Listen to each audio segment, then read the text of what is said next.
व्यापार में वृद्धि नहीं हो पा रही है, लोग आपको ताने मारते हैं, लोग आपको बेइज्जत कर रहे हैं, या फिर कहीं भी आप जा रहे हैं आपको मान हानि, धन हानि, रुपया पैसों की हानि।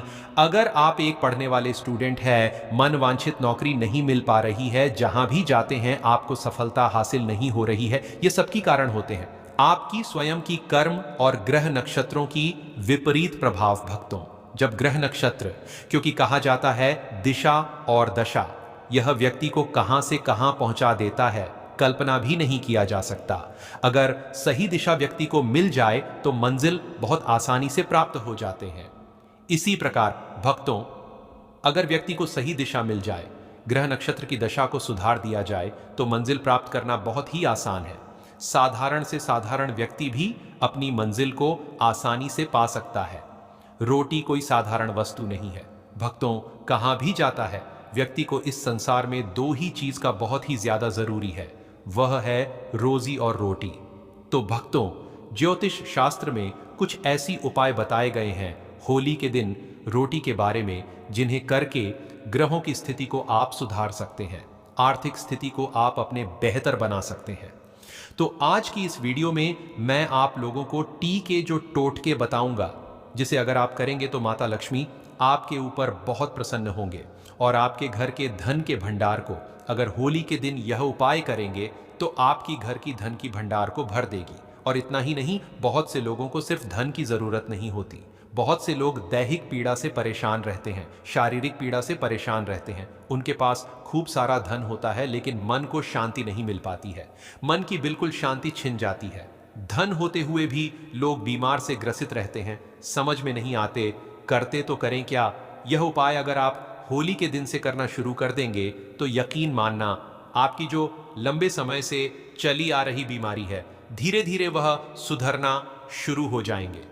तंत्र के माध्यम से जो बीमार किए गए हैं आपको तो तत्काल रिजल्ट देंगे, और जो असाध्य बीमारी है जो कि दवा से भी ठीक नहीं हो पा रही है, तो कहते हैं ना, दवा से ज्यादा दुआ में पावर होते हैं, दुआ में शक्ति है, तो यह दुआ का काम करेंगे। रोटी का छोटा सा उपाय, यह आपके घर में सुख, समृद्धि, धन, वैभव, यह सब की बढ़ोतरी करने का काम करेंगे।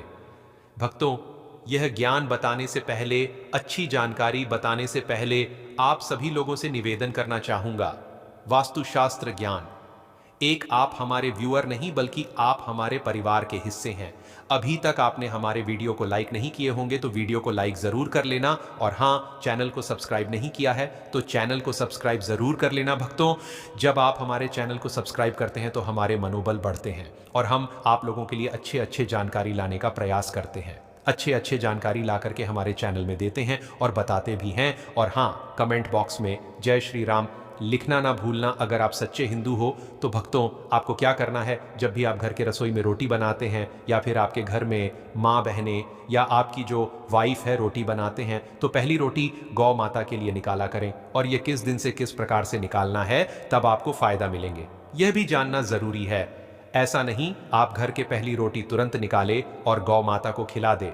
तो देखिए, ऐसा माना जाता है बिना संकल्प के कुछ भी फायदा नहीं मिलता। संकल्प में सबसे बड़ा सिद्धियां बैठी होती हैं, शक्तियां होती हैं।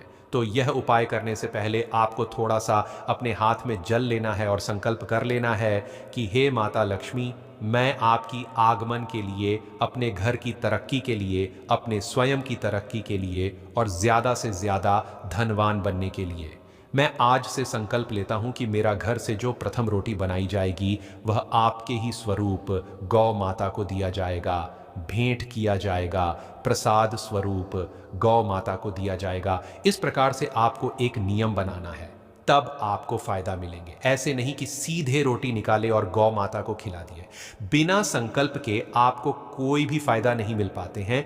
ऊर्जा बनेंगे, लेकिन वह ऊर्जा कहाँ जाएंगे, यह स्वयं के कर्म में आपको मिलना शुरू होते हैं। तो एक काम करना, यह संकल्प आपको लेना है, और एक रोटी होली के दिन से, क्योंकि होली पूर्णिमा के दिन है, पूर्णिमा के दिन माता लक्ष्मी प्रत्येक मनुष्य के द्वारा में आकर के ये देखते हैं कि कौन सा जातक उनका कितना भक्ति कर रहे हैं और उनके लिए क्या निछावर कर रहे हैं। तो भक्तों, आपको कम से कम एक रोटी नियम पूर्वक प्रतिदिन गौ माता को जरूर खिलाना है। घर की बने प्रथम रोटी गौ माता को खिलाना है। ऐसा मान्यता है कि इस उपाय को करने से माता लक्ष्मी से आपको खूब आशीर्वाद मिलता है। घर परिवार में सुख, समृद्धि, धन, यह सबकी प्राप्ति होता है। अगर कोई जातक शनि दोष से परेशान है, साढ़े साथी लगी है, ढैया चल रही है, या फिर कोई भी ग्रह नक्षत्र के पीड़ा है, चाहे मंगल को ले लीजिए, शनि को ले लीजिए, बुध को ले लीजिए, कोई भी ग्रह नक्षत्र के पीड़ा हो, यह रोटी के टोटके करने के बाद गौ माता को आप जिस दिन से खिलाना शुरू करेंगे उसी दिन से यह सारी ग्रह नक्षत्र की पीड़ा आपकी शरीर से शांत हो जाए। क्योंकि भक्तों, गौ माता के शरीर में 33 कोटि देवी देवता बसते हैं। क्योंकि गौ माता ने स्वयं अपने शरीर में देवी देवताओं को धारण करके उनके प्राणों की रक्षा किए थे, इसलिए गौ माता संसार में पूजनीय है, आदरणीय है, और गौ माता के दूध में अमृत का सागर भी पाया जाता है। भक्तों, इसके बाद भक्तों, एक काम जरूर करना। शनि दोष से आपको मुक्ति मिलेंगे ही मिलेंगे, बल्कि आपकी आर्थिक स्थिति में भी सुधार होने लगेगा। आपकी कुंडली में राहु के जो अशुभ दशा चल रहे हैं, जिसके कारण आपको मानहानि होती है, तो रोटी के साथ थोड़ा सा सरसों के तेल लगा करके आप जो है काले कुत्ते को भी खिला सकते हैं। होली के दिन केवल एक दिन करना है। होली के दिन बस डेली के आपको यह उपाय नहीं करना है। अगर राहु के कारण आपको परेशानी आती है, जीवन में तरक्की नहीं हो पा रही है, या फिर न के भयंकर दशा चल रहे हैं, आप डेली नहीं करना चाहते हैं, तो एक दिन बस कर सकते हैं। आपको लेना है एक रोटी और आपको सरसों के तेल छुप देना है, सरसों के तेल उसमें लगा देना है और इसे आपको काले कुत्ते को खिलाना है। जब काले कुत्ते ना मिल पाए तो भैरव बाबा का स्वरूप मान करके कोई भी कुत्ते को खिला सकते हैं, लेकिन काले कुत्ते को भैरव बाबा का स्वरूप माना जाता है। काले कुत्ते को खिलाते हैं तो भैया सोने पर सुहागा है, तो इससे शनि और राहु दोनों की पीड़ा तत्काल शांत होती है। चलिए कुछ गुप्त उपाय बता दो रोटी के, जो कि आपकी जीवन को सुधारने का काम करेंगे, खूब तरक्की करेंगे भक्तों। जैसे कि हमारे कमेंट बॉक्स में जो कोई भी जय श्री राम लिखेगा, हम भगवान से प्रार्थना करेंगे, माता रानी से प्रार्थना करेंगे कि ऐसे व्यक्ति का ज़्यादा से ज़्यादा आध्यात्मिक उन्नति हो। ऐसे व्यक्ति का उन्नति होना भी ज़रूरी होता है। तो होली के दिन आपको कुत्ते को रोटी ज़रूर खिलाना है और आपको एक काम ज़रूर करना है। एक रोटी आपको जो घर में रोटी बनाएंगे इस दिन, होली के दिन, तो एक रोटी शाम के समय में नए रोटी, फ्रेश रोटी होना चाहिए, दोषी रोटी नहीं होना चाहिए। एक रोटी आपको इसे बनाने के बाद इसमें थोड़ा सा चीनी डाल देना है। चीनी डालने के बाद, क्योंकि चीनी को हम सब क्या बोलते हैं, शक्कर बोलते हैं, शुगर बोलते हैं। चीनी किससे संबंधित है? चीनी शुक्र ग्रह से संबंधित है। शुक्र ग्रह को धन, दौलत, सुख, संपत्ति, धन देने वाला कहा जाता है। तो रोटी में थोड़ा सा चीनी आपको डालना है और इसे अग्नि माता को, जो होलिका माता जल रही होगी होलिका दहन के दिन, तो इसे अग्नि माता को भेंट करना है। तो इस उपाय से आपके घर में धन दौलत की कोई भी कमी नहीं होगा भक्तों। आप चाहे तो इस दिन गौ माता को शाम के समय में गुड़ और रोटी बस खिला सकते हैं। केवल इस दिन गुड़ और रोटी बस खिला देंगे, तब भी आपके जीवन में धन का अभाव नहीं होगा। आपकी पूर्व में जो भी कर्म है जिसके कारण आपको उन्नति नहीं हो पा रही है, तो ये जो सारी कुकर्म है वह सारी मिट जाएगी। और अगर आप चाहे तो इस दिन काली शक्ति भगाना चाहते हैं, आपको ऐसा लगता है कि आपके घर में काली शक्ति है, काली शक्ति का विद्या प्रयोग कर दिया गया है, जिसके कारण आप लोगों की उन्नति नहीं हो पा रहे हैं। आपके घर में सभी लोग बीमार पड़ते हैं। कोई 15 दिन बीमार पड़ते हैं, उसके बाद और कोई 15 दिन बीमार पड़ने लगता है। ऐसा समझ में नहीं आता है, सारे पैसे उसी में बर्बाद हो रहे हैं, कुछ समझ में नहीं आ रहे हैं, तो करें, क्या तरक्की होना भी रोक चुका है। तो होली के दिन काली शक्ति भगाने के लिए एक रोटी को थोड़ा सा उसमें उड़द सा डाल करके एक नया रोटी, साफ स्वच्छ रोटी बनाना है, आपको फ्रेश रोटी बनाना है, और उस रोटी में आपको काली उड़द दाल देनी है और 7 बार अपने पूरे घर में घुमाना है। किस प्रकार घुमाना है? आपके घर में जितने भी कमरे हैं सब में आपको घुमाना है। घुमाने के बाद 7 बार आपको घुमाना है, और इसके बाद घुमाने के बाद भक्तों इसे आपको अग्नि माता में, अर्थात जो होलिका माता के जलते हुए अग्नि है उसमें जाकर के डाल देना है। भक्तों, जो काली उड़द है यह तामसिक शक्ति को होली के दिन अपने अंदर में खींच लेगा और होलिका माता के जलते हुए अग्नि में डालेंगे तो होलिका माता को ऐसे वरदान है, वह चाहे तो किसी को भी भस्म कर सकते हैं। उनके चंगुल में देवी देवता भी नहीं बच पाए थे। भक्तों, तो यह काम जरूर करिएगा। भक्तों, आपको 100% लाभ मिलेंगे।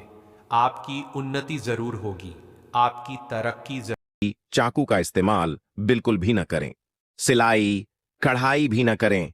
बस मन ही मन में मंत्रों का जाप करते रहें या फिर धार्मिक पुस्तकें पढ़ें। जो भी गर्भवती महिलाएं हैं वो पूरे तरीके से अपने आप को कमरे में बंद कर लें ताकि कहीं से भी रोशनी न पड़ सके। कोशिश करें कि ग्रहण काल के दौरान परिवार का कोई भी सदस्य घर से बाहर न निकले और गर्भवती महिलाएं इस दौरान न तो झुके और कोशिश करें कि इस दौरान अपने पेट पर गेरू का लेप लगा लें या फिर गाय के शुद्ध गोबर का लेप भी आप लगा सकते हैं। और अब सबसे बड़ा सवाल जो कि हर किसी को परेशान करके रखता है कि रंगों वाली होली कब खेली जाएगी, यानी कि धुलंडी कब खेली जाएगी। तो देखिए, आमतौर पर हम होलिका दहन के अगले सुबह रंग खेलते हैं, तो इस हिसाब से तो हमने होलिका दहन 2 मार्च की रात को किया। इस हिसाब से 3 मार्च की सुबह हमें रंगों वाली होली खेलनी चाहिए। लेकिन यहां ज्योतिष आड़े आता है। 3 मार्च को सुबह से ही सूतक लग रहा है और शाम को ग्रहण है। तो ज्योतिष शास्त्र कहता है कि ग्रहण के दिन उत्सव नहीं मनाना चाहिए। ग्रहण का दिन संयम, तप और जप का दिन होता है, न कि शोर शराबे नहीं और ना ही हुड़दंग का। इसलिए देश के बड़े बड़े विद्वानों और कांशी के पंचांग के अनुसार रंगों वाली होली 3 मार्च को नहीं बल्कि 4 मार्च 2026 बुधवार को खेली जाएगी। 4 मार्च को ग्रहण का कोई साया नहीं होगा। पूर्णिमा तिथि खत्म हो चुकी होगी और चैत्र मास की प्रतिपदा तिथि यानी कि हिंदू नव वर्ष की पहली सुबह की तरह होगी। वातावरण पूरी तरह से शुद्ध और सकारात्मक हो चुका होगा।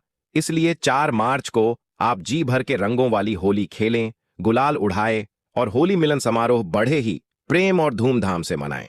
इस दिन पूरी तरह से शुभ योग भी बन रहे हैं। और अब बात कर लेते हैं कि यह चंद्र ग्रहण भारत में कहां कहां पर दिखाई देगा और इसका ज्योतिष प्रभाव क्या है। तो देखिए, यह चंद्र ग्रहण मुख्य रूप से एशिया, ऑस्ट्रेलिया, अमेरिका और प्रशांत महासागर के क्षेत्र में दिखाई देगा। ज्योतिष की दृष्टि से यह ग्रहण सिंह राशि और पूर्व फाल्गुनी नक्षत्र में लग रहा है। इसका मतलब यह है कि जिन लोगों की राशि सिंह है उन्हें इस दिन थोड़ा ज्यादा संभल कर रहने की आवश्यकता है। आपको मानसिक तनाव, बेचैनी या छोटी मोटी चोट लग सकती है, तो थोड़ा सा ध्यान से और सतर्क रहिएगा। सिंह राशि के अलावा कुंभ और वृश्चिक राशि वालों को भी थोड़ी सावधानी ज्यादा बरतने की आवश्यकता है, लेकिन घबराइए नहीं, उपाय बड़ा ही सरल है। ग्रहण के दौरान आप अपने गुरु मंत्र का जाप करते हुए रहे या फिर ओम नम शिवाय, महामृत्युंजय या फिर ओम नमो भगवते वसुदेवाय नमो नम मंत्र का जाप भी कर सकते हैं। ग्रहण काल में किया गया मंत्र जाप सामान्य दिनों के मुकाबले 100 गुना से भी ज्यादा फल देता है। इससे आप घबराएं नहीं, यानी कि आपदा नहीं बल्कि अवसर माने और जितना हो सके पुण्य कमाएं और अपनी राशि पर इसका अधिक से अधिक सकारात्मक परिणाम भी पाएं। और अब सबसे जरूरी बात कि ग्रहण समाप्त होने के बाद क्या करें और होलिका दहन से पहले क्या करें। तो देखिए, होलिका दहन तो हम 1 रात पहले कर चुके हैं, लेकिन उसकी राख और प्रसाद ग्रहण करना अभी बाकी है। तो 3 मार्च की शाम को जैसे ही 6:47 पर ग्रहण खत्म हो जाएगा। आपको कुछ नियम जो तुरंत ही मान्य होंगे, जैसे कि जैसे ही ग्रहण समाप्त हो तुरंत स्नान करें, घर का शुद्धिकरण गंगा जल से करें, नमक का पोछा लगाएं, नहाने वाले जल में भी गंगा जल जरूर ही डालें और जो भी कपड़े पहने हुए हैं उन्हें दोबारा न पहने, उन्हें अच्छे से धोकर सुखा लें। घर के मंदिर से लेकर मुख्य द्वार तक हर जगह का शुद्धिकरण करें। चंद्र ग्रहण के बाद किया गया दान सीधे हमारी कुंडली से चंद्र दोष को शांत करता है। क्योंकि ये होली का समय है, आप किसी गरीब व्यक्ति को, सफाई कर्मचारी को या ब्राह्मण को जितना हो सके सफेद वस्तुओं का दान करें, जैसे कि चावल, चीनी, दूध, सफेद मिठाइयां हो गई, चांदी का टुकड़ा या फिर सफेद कपड़ा भी आप दान कर सकते हैं। यह दान आपके घर में सुख शांति लेकर आएगा। और अब जान लेते हैं कि इसका किस राशि पर क्या प्रभाव पड़ेगा। तो देखिए, सबसे पहले बात करते हैं सिंह राशि की। देखिए, सिंह राशि के जातकों के लिए इस समय चंद्र ग्रहण का प्रभाव काफी लाभकारी भी साबित हो सकता है। और विशेष रूप से बात करें तो छात्रों के लिए यह समय प्रतियोगिता परीक्षाओं और अध्ययन में सफलता दिलाने वाला है। जो लोग राजनीतिक, प्रशासन या फिर सरकारी सेवाओं से जुड़े हुए हैं उनके लिए यह ग्रहण काफी तरह की खुशखबरियां लेकर आने वाला है। विवाह के योग भी बनते हुए नजर आ रहे हैं। अगले राशि है धनु राशि। धनु राशि के जितने भी जातक हैं, इस चंद्र ग्रहण के प्रभाव शुभ और फलदायी बने रहेंगे। इस समय आपको कोई भी वाहन या संपत्ति प्राप्त हो सकती है, जिससे आपकी आर्थिक स्थिति मजबूत होगी। इसके अलावा दैनिक आय में भी वृद्धि के योग हैं और निवेश से भी अच्छा लाभ मिलने के